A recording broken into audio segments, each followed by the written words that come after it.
Bienvenue si vous nous rejoignez, il est presque 19h et vous êtes en train d'écouter l'ouvre-boîte sur Radio Campus Lorraine sur le 99.6 FM à Nancy, le 106.1 à Metz. Et nous sommes toujours en compagnie de Kevin qui lui a monté le projet Cover, est en train de monter le projet Cover, une boutique de e-commerce. Ça consiste en quoi ? Alors Cover, l'idée c'est que j'aimerais aider les musiciens amateurs, à différents niveaux, à améliorer leur style et à développer leur originalité. Alors, améliorer leur style, développer leur originalité. Tu t'y connais en musique ? J'ai pratiqué moi-même la musique, oui, j'ai pratiqué le piano et la guitare. Donc j'ai commencé quand j'étais en troisième, ça fait bientôt, ça fait un moment maintenant, ça fait 7-8 ans. Et bon, malheureusement, j'ai dû ralentir le rythme beaucoup quand j'étais dans mes études supérieures. Mais j'ai quand même eu l'occasion de pas mal comprendre en fait les mécanismes en jeu quand on apprend à jouer d'un instrument. Ça signifie quoi, améliorer leur style et leur originalité ?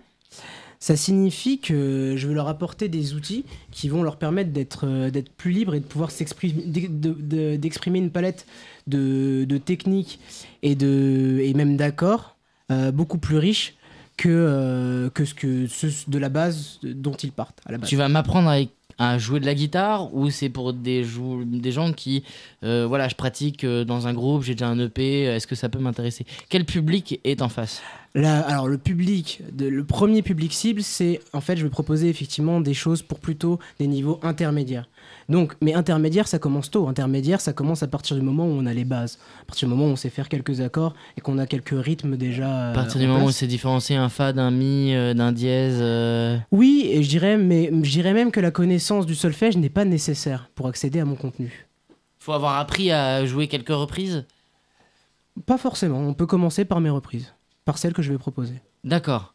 Donc juste savoir tripatouiller quelques touches. Voilà, être capable de presser la corde contre le.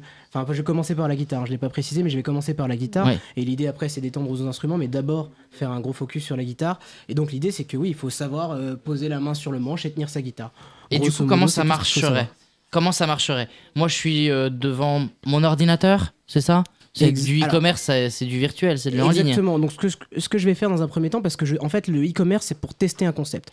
Le concept que je teste, je vais proposer un certain nombre de tutoriels, de versions des morceaux que les gens écoutent.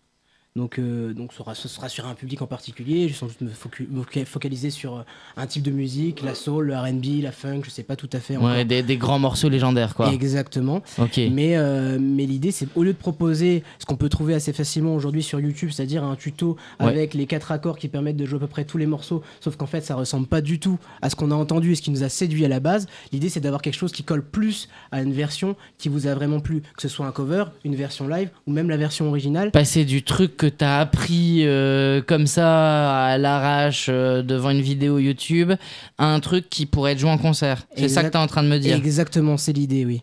À un truc qui pourrait être joué en concert. Et comme ça, l'idée, c'est que petit à petit, en apprenant les morceaux, on va apprendre 5-6 morceaux. Au bout de 5-6 morceaux, on aura déjà une palette et un vocabulaire musical qui va permettre d'apprendre les morceaux suivants plus rapidement. Et puis quand on va arriver au 10e, ce qui va se passer, c'est que peut-être qu'on aura vu une façon de jouer tel accord ou telle technique dans le morceau 2 ou dans le morceau 3, et on pourra l'implémenter dans le morceau 10 ou dans le morceau 15. Et là, on commence